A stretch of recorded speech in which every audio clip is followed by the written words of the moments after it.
Welcome to episode 4 of the Ready, Set, Lag podcast. I didn't do it to you this time.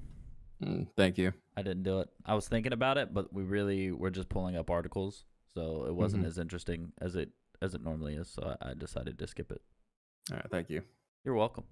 Well, in today's news, Pokemon. And now I know that you are not the biggest Pokemon fan, but Hold on. Let's clear that up a little bit. It's not that I dislike Pokemon. It's that I was raised in a household that's like Pokemon is the devil. So I wasn't allowed to. Well, you heard it here first. He hates Pokemon.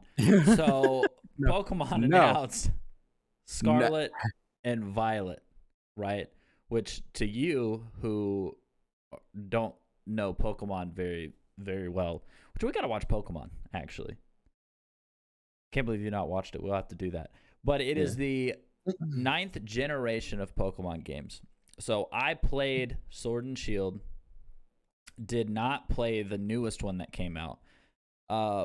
If it would have came out a little bit earlier, I probably would have gotten it just to talk about it on the podcast. But I kind of kept up with it, and some people were saying it's great, some people were saying it was bad. But I just never got it. So apparently it was Pokemon Presents video right at the end, the last 2 or so minutes. They showed the new starting Pokemon for the game, and that's pretty much it. But they announced it. So it's coming out. It's good news, Nicholas. Yeah, Get for all the you Pokemon fans out there, I'm sure you're gonna get it. You have a Switch. I do have a Switch, so you should get it. Actually, you should get Sword and Shield. I'm willing. Really like it. I'm willing to give it a shot. I really do wish I could have grown up with Pokemon, but now that I can buy my own video games, I grew up. I'll give it a shot. Like now that Pokemon got so big, it reminds me of when I was, like the Pokemon card thing is now really, really huge. Mm-hmm.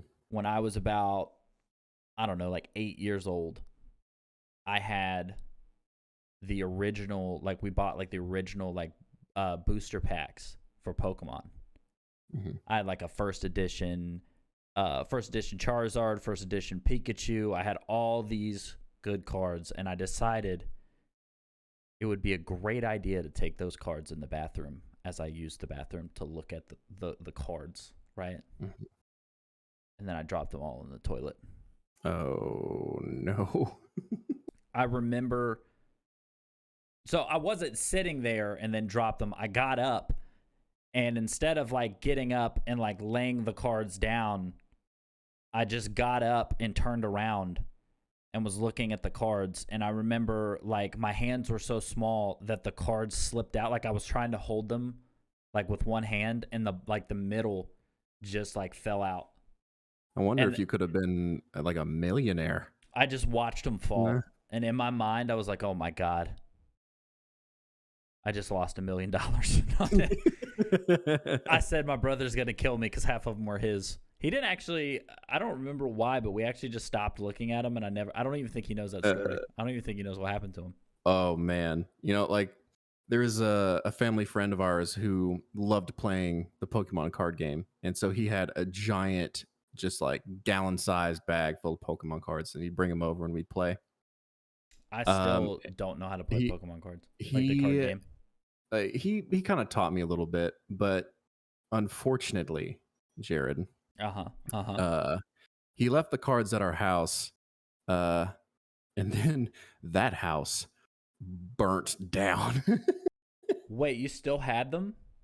They were like back in 2016. The cards were in the house. And that's when the fire started, and it burned the house to the ground. I didn't hear anything about the cards after that, but I guarantee you that family friend was just upset. Well, I mean, it couldn't be too upset. He put them in a plastic bag. Yeah. Well, I mean, like he had to be devistated. Well, which not as devastated as us when we lost our home. Oh. I thought I thought you were segueing Oh no into the next story. I was like, oh, no! I just wanted to share that dark moment of my family's history. We lost like just about everything. I thought you were saying I thought you were going to be like, not as devastated as the Activision Blizzard shareholders. Well, the Activision Blizzard shareholders were devastated, and they're suing Microsoft. Yeah. Hold on. So they're selling. Activision Blizzard sold the shares for $95, or a total cost of $68.7 billion. Yeah, it's $95 per share. Yeah, so they bought it for $95. And hold on, let's see. It was who was it? So the lawsuit claim. Oh, that's it. Okay, I found it. Kyle Watson in California. He was a shareholder. Yeah, so he said it is not in the best interest of the stockholders. So they're suing him. Yeah, I doubt this is going to go anywhere, personally. Oh yeah, no, that absolutely not. I don't see anything coming of this. It's just like they're suing based on the fact that just the higher ups at Activision Blizzard are going to be benefiting from selling to Microsoft. I don't really personally, I don't get like the legal stuff involved in this or how you can like sue somebody for that. I don't understand. Well, but like, I do get from the outside of somebody who's not in, like, obviously I'm not a shareholder of any company, but I do understand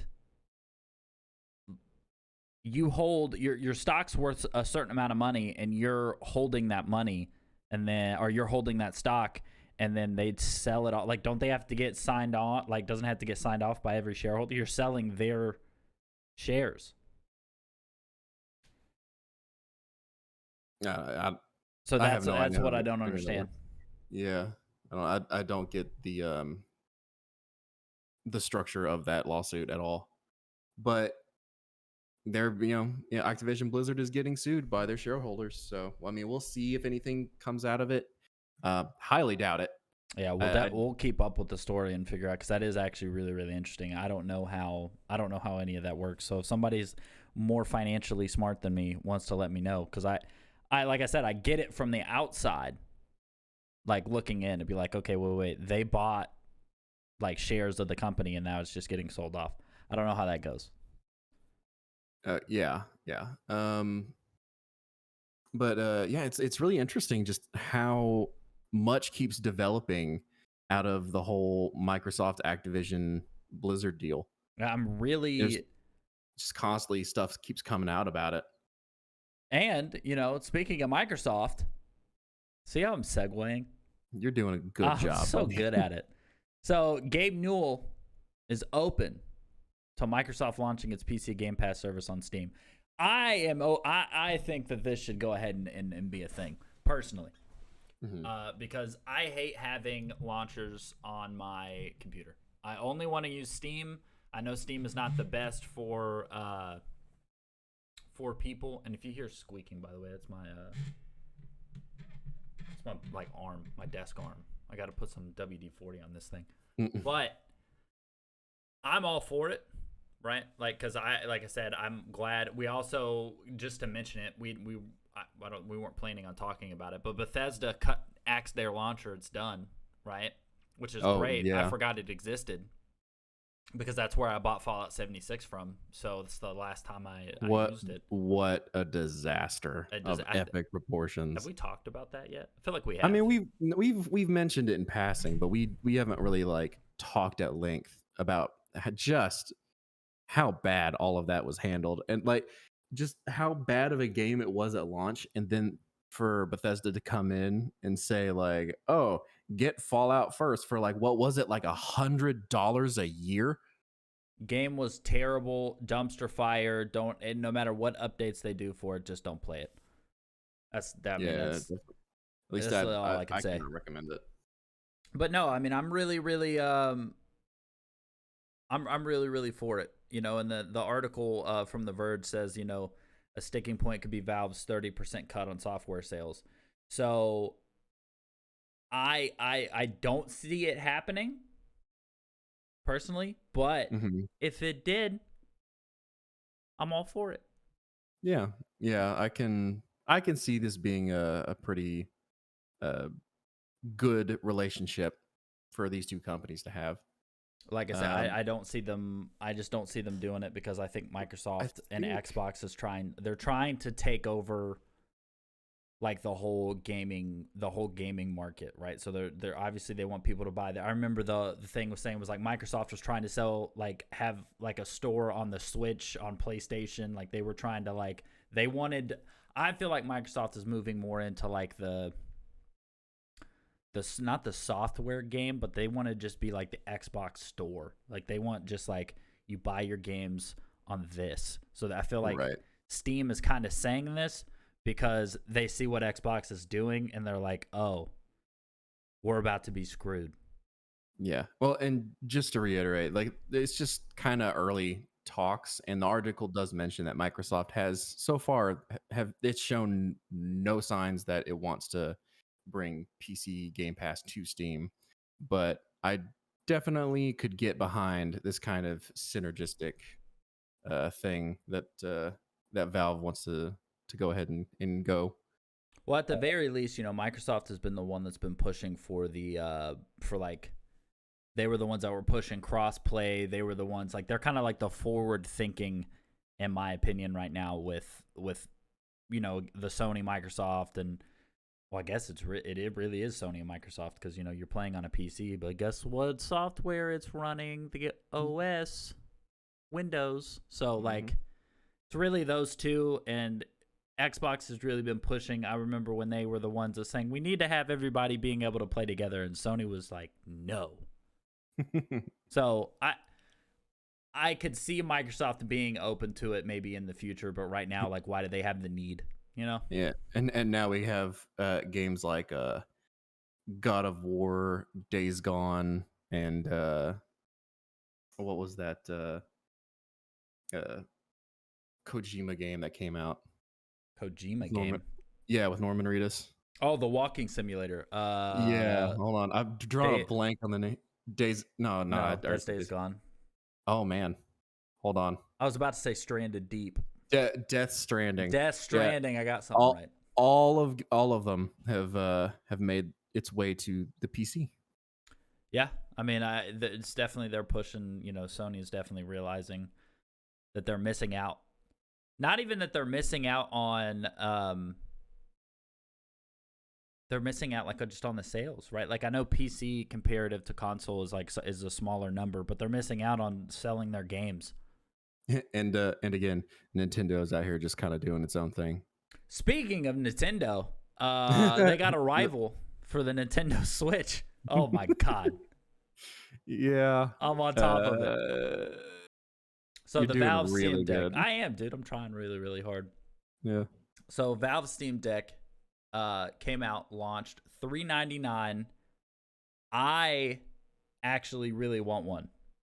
Hmm. I don't know if I would ever use it because I have a Switch that I like. It literally sits on the dock. Actually, no, it's gone. My wife has it, but it usually just sits on the dock, right? Like I got the Hmm. PS5, I've got the PC, so I really don't play it that much. But for somebody who travels, why would you not want to be able to play your Steam games? Which is another reason the Game Pass needs to go on Steam so you can play all the Xbox games on Steam, Yeah. And aka ba- Valve Steam Deck. based on like all the stuff I've seen so far, it's people really they love the concept. They really like the idea of the Steam Deck. Um, so far it doesn't seem like the technology is quite there yet. No, Um, but it's like it's the they're moving it forward, right? Like yeah, at yeah, least they put something out. right. Well, I'm sure they'll take like some strides here in the future. Just a few. Um, I'd say probably the most common complaint I've heard about the Steam Deck is the battery life. Apparently, this thing drains the battery like something insane. Like it's ridiculous. I think you can only play it for like what, 2 hours? Yeah, I mean that's something that like, you know, you're cramming basically a mini PC, which I guess technically everything's a mini PC, but you're cramming like the performance of being able to play like new games onto a handheld system. Yeah. So I mean, it's impressive for what it is. It's very impressive that they got it to work, because look at something like the Switch, right? Like it's a great console, and you know, for what it is, it can play some amazing games. Like I played Skyrim, and you know, Doom's on there, and all these games that you can play. But like, there's definitely a quality drop whenever you swap to the handheld for the Switch. But when you like switch to the handheld, yeah. But with the Steam Deck, I think they're trying not to drop any sort of quality, and that's what's causing like the battery life to drain and stuff like that.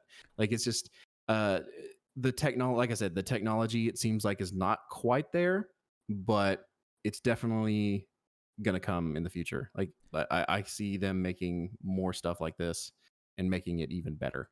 well, that's the, you know, where they say like try not to be like the beta tester, right? Like I understand that if people don't buy it, right, it won't get the second iteration.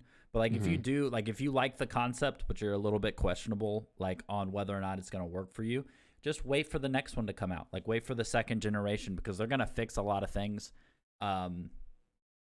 It is something impressive when you think about the fact that you can plug this into like a monitor and a keyboard and mouse, and like you can do other things with it. Like that is really, really cool. But the 2-hour battery life, some of the games on Steam aren't on there yet. Like just wait, you know, just wait a little bit. And if it's something that interests you, then definitely pick it up. But I'm going to wait, you know, I try to talk my wife into it, but, she likes the Switch. I'll get one eventually though. But that leads us on to the last thing. We are not ready. I know that the game's been out a little bit. It's been out for a week. It's been out for a week. We are not ready to do our Elden Ring review. We are playing the absolute word I can't say on our podcast out of it. I'll tell you how many hours I have on it right now. I'm hitting 25 hours on Elden Ring so far. I've not been able to play it as much as I want to due to work, but I've been playing it.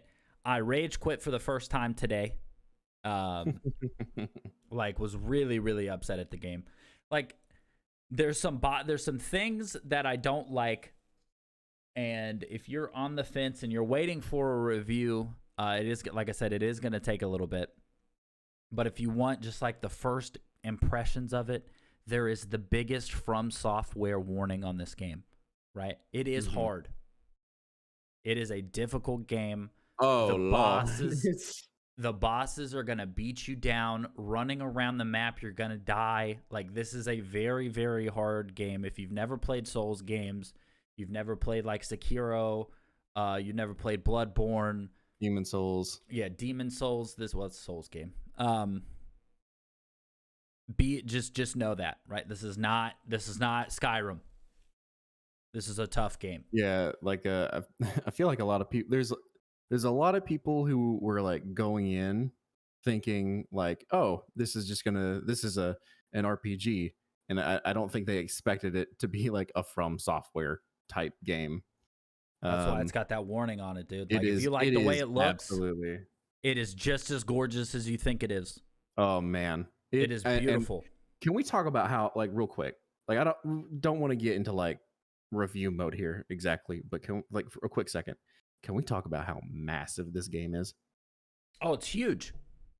It's like, absolutely huge. You load in. Go ahead. I can see this being like a game where people are going to be finding secrets like years down the line. Like everything you see, like when you start the game and you walk out for the first time, everything you see you can go to. Like it's not like a backdrop. Like you can get on your horse, torrent, and you can just ride to it. You're probably going to die, but you can go to it. There's like, and like you'll look around the map, you'll explore, unlock sections of the map, and you'll take a look at the map, right? And you're like, oh, okay, now I know how big the world is. No, you don't. Oh yeah, the No, you do tunnels, not. dude. The tunnel system. The more you look, the more you unlock sections of the map, the more you realize just how massive the world is, and oh my god, how beautiful it can be. And like it changes like drastically too, right? It's not like a Oh, you know what region you're in. yeah, Like you know what region you're in. every region feels distinct. But you know, we'll get into that like when we hit the review though. But yeah, I just wanted to touch on that real quick. Yeah, it is a beautiful game. It's fun to play. It is just like I said, if you're waiting on us to review the game, it's going to be a long time, right? Like this is Bloodborne was my first From Software game. Didn't turn out well for me. But this is the first one that I'm really put the time into. We've progressed a decent good chunk through it. I'm not gonna say, I mean, I don't even say we're not even halfway. I'm probably like 25% of the way through the game. Well, I mean, I don't even know. You got experienced Souls players who are completing the game in like 60 hours, and we're like at half that. And Yeah, we are not by no means are we that experienced with Souls games. Like my experience with it is literally, I played Bloodborne for like a few weeks, before I turned that in, and then I've played Sekiro. I played it. I feel like it was a decent bit, but I don't know. Yeah, it's just a huge game. I mean that like I'm not a fan of rushing through a review of a game, but I will say that if we're not quite there yet, we probably are still going to put a review out. Like we've played it a lot. We've played it more than the websites you're used to. Reviewing I think we have like a general understanding of the game. I think we have experienced what it feels like all of the game has to offer, but I know that there's going to be more. There's definitely going to be more. Yeah, but you know, we have some kind of understanding of it at least right now. But we want a little more time. Yeah, just a little bit more time before we put a review out. But like I said, biggest From Software warning. But if you know that From Software games are hard, I feel comfortable saying that I recommend the game. Not a review, not a score of the game, but I recommend the game. So if that's just all you're waiting on and you know what you're getting into, then go ahead and get the game. But if you want to wait for the full review next week, maybe. Yeah, and you got my my recommendation as well. I am like just gonna put it out there. It's definitely like a love-hate relationship with this game, but if you're wondering whether or not I would like give it the thumbs up, like you should buy it. You got it. Like yeah, it's definitely worth your time. It's just going to be worth a lot of your time. Right? Yeah, you just keep in mind, you know, it's a challenge, but the purpose of these games is overcoming great challenges and really feeling that that is like that good old EA saying, that pride and accomplishment. But you do actually feel it in this game, right? Like you fight a boss and you die over and over and over and over and over and over and over. Then you take a break, you come back and you die over and over and over. You get at half health and then you die over and over and over. Quarter health, it hits you with some crazy attack, you die over and over and over again. And then by sheer luck and God's will, you smack it in the right spot and you kill it and you stand up and you just start dancing. Not really, I can't dance, but you love it. And then you say, wow, I'm going to do that again. And then you go to the next boss and you die over and over. Like, well, what is it? Like, I think it was revealed that there's like 84 bosses in the game or something insane like that. Yeah, I'm nowhere near. I've probably. I feel like I've fought like a million now. I've killed probably. Oh man, at least 10. I've killed over 10 of the Oh man, I've killed like three or four of the main bosses, and then yeah, I mean it's probably like probably 10, 15, somewhere around there. Was like doing a little circle thing, and then summoning the boss. I've done all those, So there's like I've done a good chunk of it. Level 68. So, I've been putting the time in. But like I said, get the game. Wait on our review if you're still not sure, because we're going to break it down a lot further. It's probably going to take one whole half of the podcast just to talk about this game. Yeah, just because of how big this game is. Yeah, it's massive. It is massive. But definitely get it. And that's pretty much it. I mean, it was there probably was more news, but I'm going to be honest with you. I was playing Elden Ring. So if anything else happened, I literally have it pulled up like right now, just ready to continue after we get done. Like there might have been more stuff that we didn't cover. If you want us to cover it in the next podcast, definitely send us a message and we'll talk about it. But yeah, we've been playing Elden Ring. It's a problem. No, yeah, like it's actually at this point it's become like an obsession. Yeah, he called me. He's like, "Oh my god, I miss Elden Ring so much." I was like, "Oh, dude, good to talk to you too." Dude, I literally like went to bed one night. I was just like, I'm so tired. I need sleep. And then I got up my bed, and then I just kind of like peeked my eye open and looked at the PC. You're like, "Oh, and I was just like, maybe just another hour, maybe just a little more." And then I'm like, "No, I'm so tired." Like I that's what have this game to is. Sleep. That's what it is. Like as long as you know you're going to die, right? Like that you learn from dying, you learn from like fighting the boss over and over again. You get those moves set down, those rhythms down, and it might take you 100, 200 tries, but eventually, as long as you're just not stupidly underpowered, you're going to beat the boss. Or if you didn't build a tank character that fat rolls everywhere. Which I did that. He did do that. I did do that.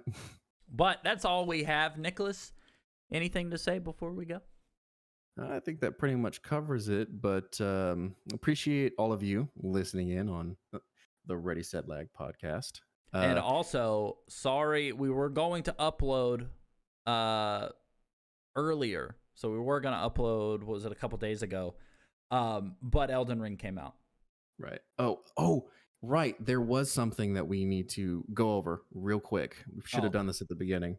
There was a little bit of a misunderstanding of something that we covered in the last episode. Yeah. We corrected ourselves on Twitter at Ready Set Lag if you want to give us a follow. Regarding what was it? Sony's Spartacus like pricing. Oh yeah.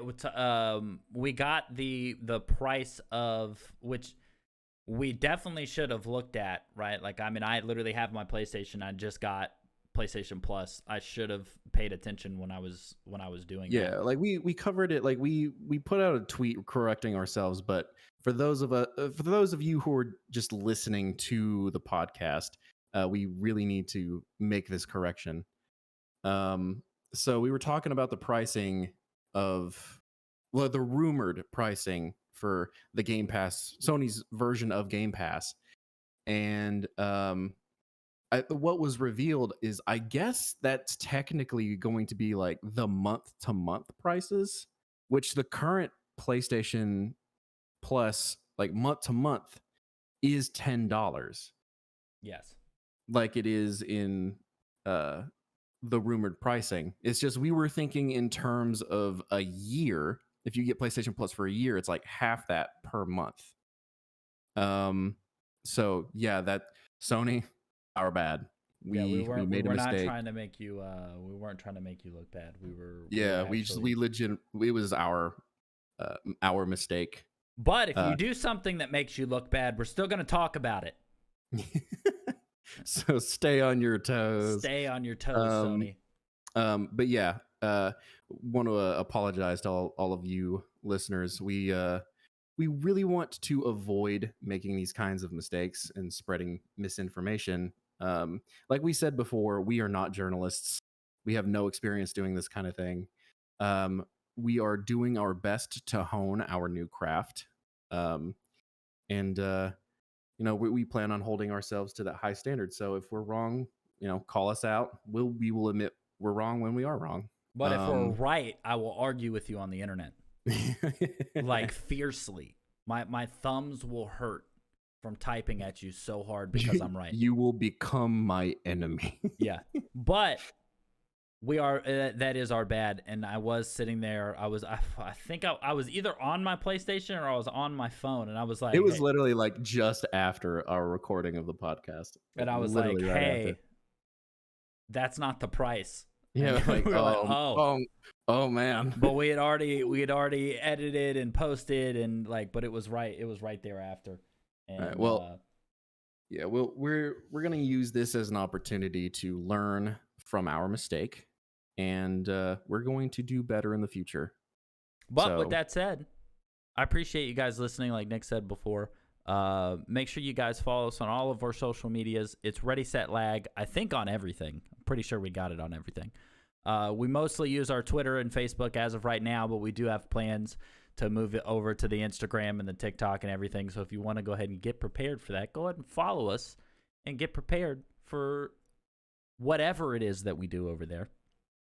But I appreciate you guys so much, and just always remember that I love you.